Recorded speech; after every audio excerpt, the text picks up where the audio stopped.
go. Okay. Oh, man.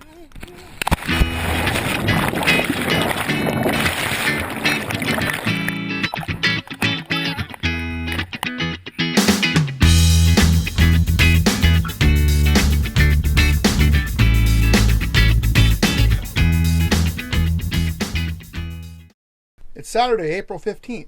You've probably already figured out I'm on my boat. I left yesterday evening, got kind of a late start, but right now I'm at Saddlebag Island, which is a pretty nice little stopover that's about 3 miles from Anchorage. But today I'm heading to Bellingham. Going to do a little urban boating. I haven't been to Bellingham by boat for several years, so it's going to be kind of fun to go check out what's going on there and go do something fun.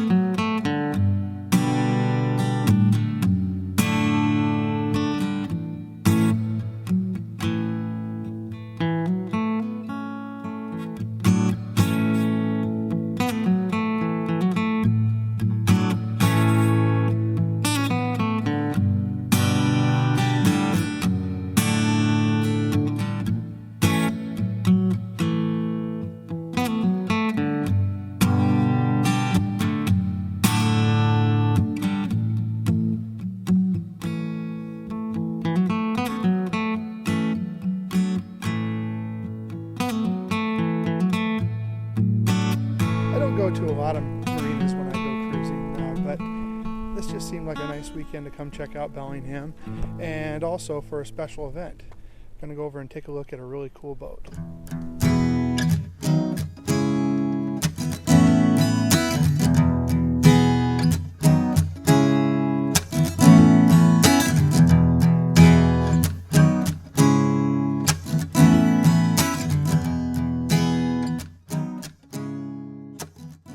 The boat's a 65-foot boat built in 1929, and it was built to be a tender for the salmon canning industry in Bristol Bay. Christina and I got it in '98.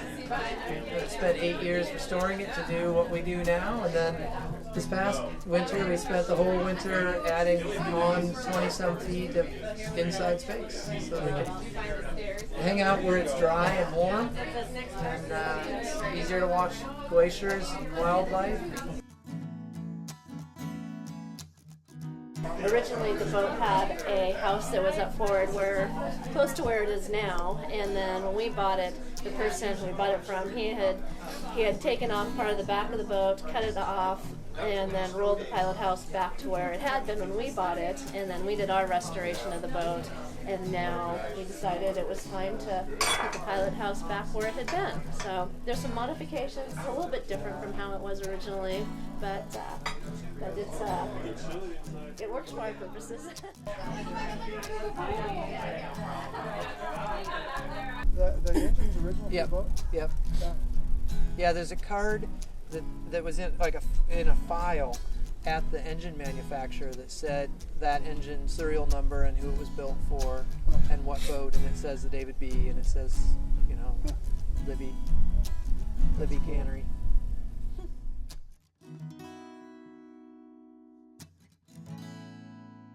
This is an impressive piece of iron. Yeah, and so, today there's a cover over all of this. Right. And so in the 20s, you just had a couple guys that were down here, and this is what they did. I think every 2 hours it's 180 spots with a couple shots of the oil cans here, and so you got 3 big cylinders, a big flywheel, and it just goes ka-tink, ka-tink, ka-tink. So it's mass and momentum that help create the efficiency, because it only burns a couple gallons an hour. Right. Do you know how many of these These are still And running? has steps running. This may be one of the only ones left. There's another couple other boats to westward in the Catalyst that are the same vintage, but they have old Atlases in them. One of the things that Jeffrey will say about this motor is there was a 10-year history of this boat where it was high and dry on a beach in Alaska, Right. which was good for the timber. And also, too, is an engine of this vintage, if it sat and did nothing for 10 years, doesn't have the hours on it, like, you know. And two, the boat never really worked hard in service. Right. So maybe another secret in the fact that this is still running is, you know, in those years it never worked really hard. Yeah.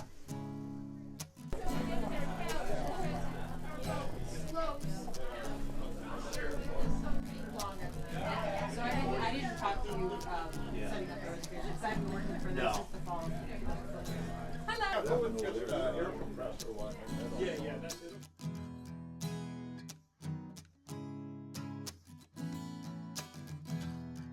Hey, thanks for coming. Yeah. Where would somebody find information about David B? They would find information about the David B on our website, and that is northwestnavigation.com, or on Facebook, which is Motor Vessel David B. All right. Thank you. Thanks.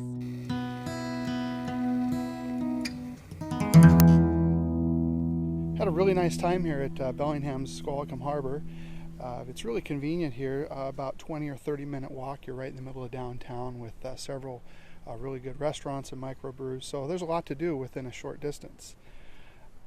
Really nice place. I think I'll be back again. But for now, I think it's time to go drop the anchor and hang out for a couple days somewhere else.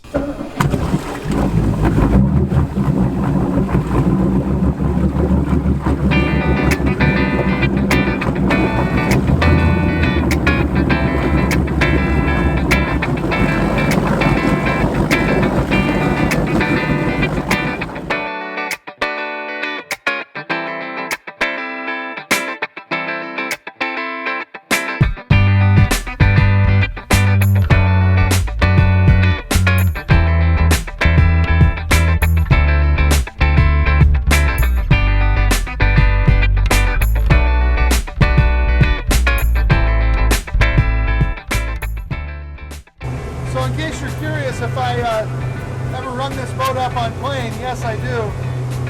Just not as much as I used to, and it's not really the norm anymore because I've really started to enjoy going slow. But every once in a while it's important to run her through her paces and just get her up on plane, run some fuel through her. With over 3,600 hours on these original motors, I like to be kind to this old machinery, but she still runs good.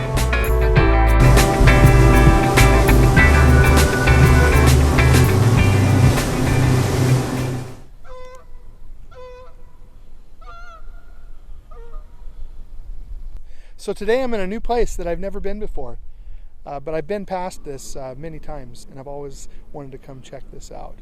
I don't even really know what it's called. I don't know if it actually has a name, but it's adjacent to the Kimble Preserve on the south end of Decatur Island. It's a small cove back here that has room for a few boats, but it shallows up real quickly with a mud bottom. And right now I'm in about 10 feet of water with 50 feet of chain out, and I had a real good bite when I set the anchor. After I got here, I went ashore and met my friends, the Davises, had a nice little picnic with them, and made for a great afternoon.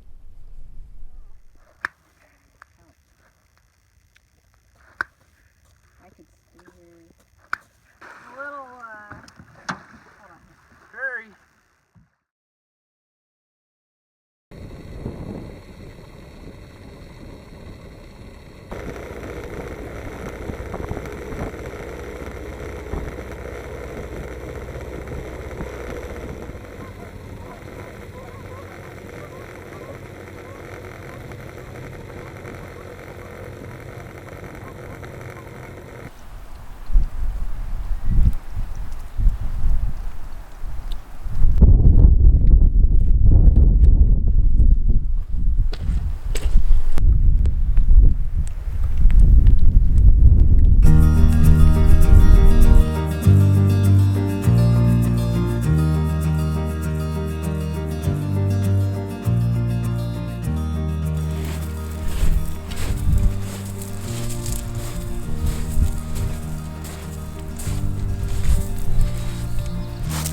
Preserve was established in the late 1980s when Dr. Walter Kimble donated 64 acres of land to the San Juan Preservation Trust. He was frustrated with all the development in the islands, and he wanted this land to be set aside for habitat for wildlife and native forests.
So I had a real nice hike around the Kimble Preserve there. Came back to the boat, and the southeast wind was blowing right over the Tombolo, and I had a good anchor down, but it just was pretty uncomfortable, so I decided to pull anchor, and I'm going to relocate. I'm going to go on over to Hunter Bay.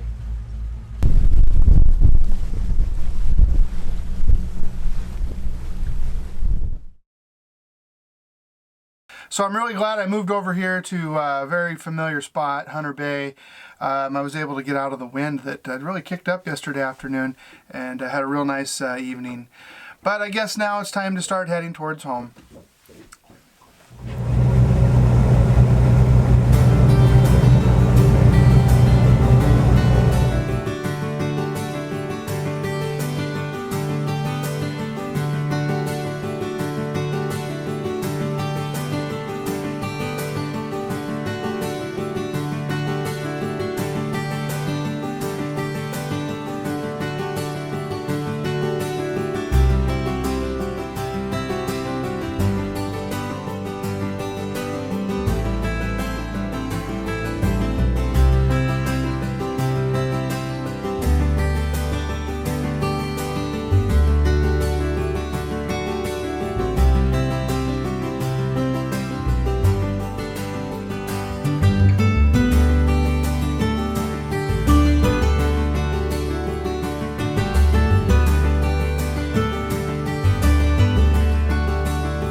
Thanks for watching. If you enjoy my videos, hit that like button and subscribe for future content. Also, check out my website at www.mvjollymon.com.